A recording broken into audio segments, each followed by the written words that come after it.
sometimes the cow's eyes and tongue are removed. Now, these carcasses, they're found in pastures. They're found on peaks that is virtually unattainable to get on up there. How a cow got up there, I have no idea. Underneath a thicket of tree branches where you got to be a 6-year-old to be able to scoot underneath these trees, but yet that's where the cow's been found dead, and there's no footprints around these cows. There's no tire marks around these carcasses.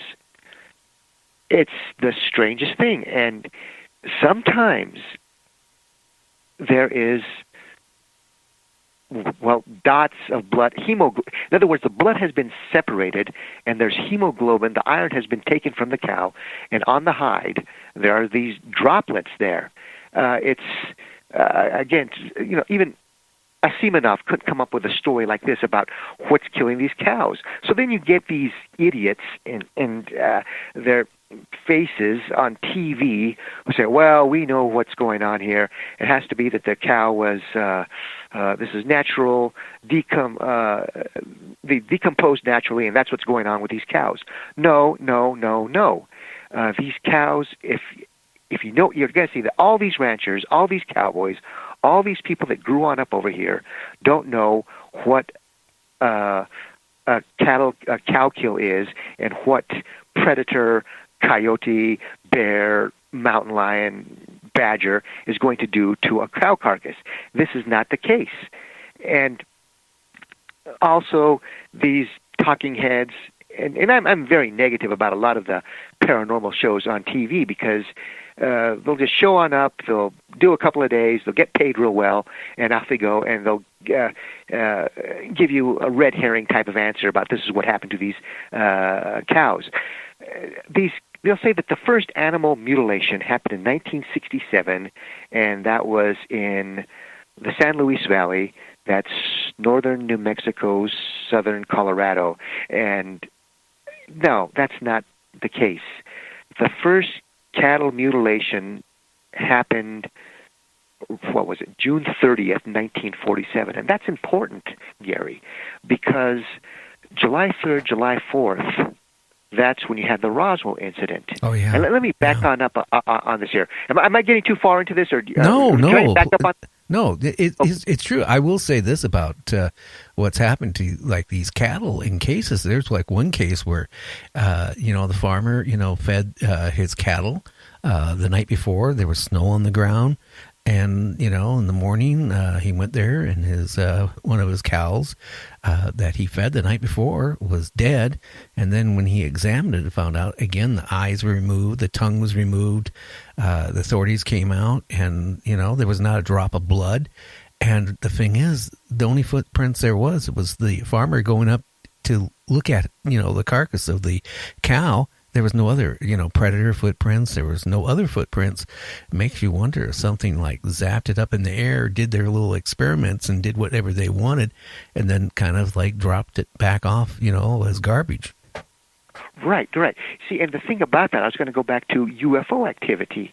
Now, when you have these cattle mutilations, when you have a lot of cattle mutilations, it's usually during a UFO wave. Okay, if you have, A, B, C, D, E cattle that have been found dead, again, too, you have maybe not a wave, but you do have UFO activity here in the area. And again, too, the talking heads are wrong about this. This is not a new phenomena. It was so bad after 1947 that they were calling it the slashing of cattle, not the mutilation, slashing. And since that time, you've had the Grain Society, different ranchers have put up tremendous rewards about, okay, let's get these bad guys who are doing it. It must be some crazed World War II veterans who are paratroopers who fought the Japanese, and they're coming back and they're doing all kinds of things here. Okay, well, that that didn't happen. Okay, then it was going to be, okay, it's Vietnam vets. Well, no, that's not what's doing it. Okay, now it's going to be Satanists. No. It's the common element. It has something to do with UFO activity. Now, other people today are going to say, well, it's the government that's doing that. Well, no, it's Black Ops. Well, maybe Black Ops is doing a few things of this, and they're leaving some hints around because they want to throw the mainstream media and the sheeple off of the track of that something sinister is going on over here. And that's what you have up in the Dulce area of Black Ops leaving some tools behind, very, very obvious, so that the worst reporter in the world is going to come across and say, oh, I just found something here, be it like a gas mask or some chafe, or basically some aluminum material that you're going to use to jam a radar. They still use those, like in the Iraqi war, to jam Saddam's radar for the strikers going on into blast Baghdad. So you do have that, but no, it is not government doing this. We do not have the capability to do that. This area is at times UFO central, and we do have cattle mutilation, and it's nothing to do with what they say that it is, a crazed cult, crazed person. For example, when they tried to do, this is a number of years ago, when they tried to replicate a mutilation, and this was at the University of, I'm going to say Wisconsin or Iowa, and they put a beef on a state-of-the-art table inside this laboratory for, I forget what the term is.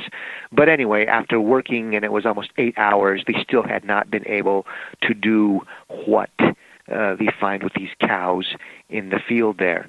And also on that, you get people that are listening who have worked as butchers. And you can break down a beef fast, but to do what has been done in the field and no blood, and to cauterize and not leave any tracks, that's the tale of a genie. It just can't. We do not have the technology to do that. And some of these. Well, go ahead, Gary. I mean, I was going to say, too, Allan, even some of the finest physicians, do surgeries, state-of-the-art surgeries, say they can't even do some of the stuff that has been done to these cattle. I mean, the way the stuff has been removed and so precise that we can't even do that, let alone being done out in the middle of, somebody's ranch, or, out in the woods, or wherever all this stuff has been transpiring. It just makes you wonder, maybe that's happening to some people too. I mean, I don't want to sound too crazy out here, but one of my guests I had on, she runs a reporting center out of North Carolina. And she tracks, UFOs and reports and all this stuff. And, we got into a conversation, back in when Eisenhower was president. Supposedly he signed an agreement with some aliens basically for technology and for them not basically, doing us harm on our planet. But they wanted some people, to experiment with. And he supposedly gave them, I guess, under no choice, the permission to abduct a certain amount of people. But then, she was saying it was far more than, what was agreed upon, and it's still going on. And so it makes you wonder, like all these reports of people missing. I mean, you can look at, there's people going out places, and maybe they're hunters. They fall over a cliff and the remains are never found, or they get swept down a river and they're not found. But it's been way too many of them, Allan. Way too many people, and there's one case that of all the cases I read about, which I read about one, it just bothers me so bad because, being a parent, I have had 8 children. Now they're all growing now, but now I got grandchildren. And, what really astounded me is one case where the father and mother were out, in a national forest. They had their little kid, 5-year-old or 6-year-old there with them. And the father was watching him, but the father turned away, not more for even a minute, turned around, and his kid totally vanished. Then they did a massive search and it was rivers around there. There was major rivers, bad terrain, all this stuff away from the campgrounds. But they found the boys' remains 15 miles away, and the clothes separated from the body, and the body was examined and all that stuff. It makes you wonder what is, going on. Right. In all kinds of places. So, I mean, the cattle and people disappearing and all that stuff, I think it's all tied in together with the UFOs. Well, you've got you're on the right road there. I'll buttress what you've said there. With the missing, you look at all of these handbills or advertisements, and on the back or on the back of milk cartons, have you seen me? All these people, and they're age enhanced, and they've just disappeared, and you haven't found any remains of them. And one of the things I'm familiar with Eisenhower and that meeting and what they said happened with us getting technology from the aliens, and also with them taking humans.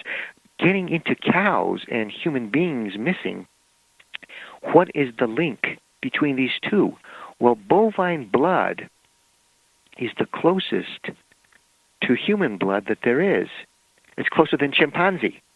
And so, like, I was doing this tour, a couple of days ago, and this came on up. And I said, if we're able to grow a human ear, on the back of a lab mouse, if these beings are able to go across from one galaxy to from one solar system to another solar system, or jump from a dimension into this dimension, and let's say they're 500, 600 years ahead of us, would they not be wanting to do some type of hybrid? And that's how come they're using cows and human. Are they doing something? And of course, that's spins off into the Illuminati, into other secret cults. But there is a link between cattle mutilation and missing human beings. And when you say about activity, and there are certain areas here in this world where there may be some type of Stargate doorway where these things come through. And here in the area of Santa Fe, to the east of us, you do have that. And the three, craft that have been seen here, and the first one has not been seen in a number of decades, again, are they different beings, was this classic cigar-shaped type of craft.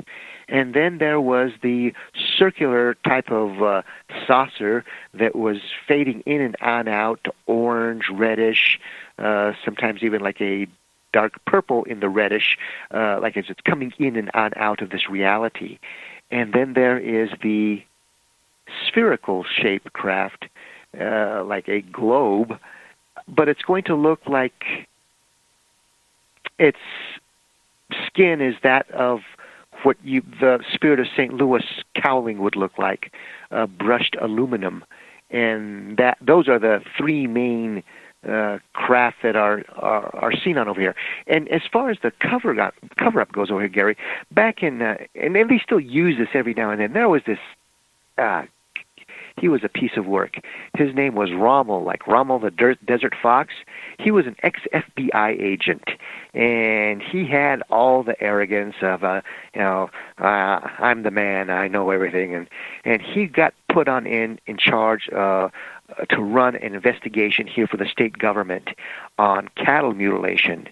And so he did this big report, and like a college text, and he came to the conclusion, well, what's killing these cows is either lightning strikes or they're eating poisonous food. And the wranglers, the ranchers, they really don't know their job anymore because things have become more mechanized, and they're letting their imagination run away with it. But again, too, this guy was put in there as red herring. Of course, he tries to intimidate, and he'll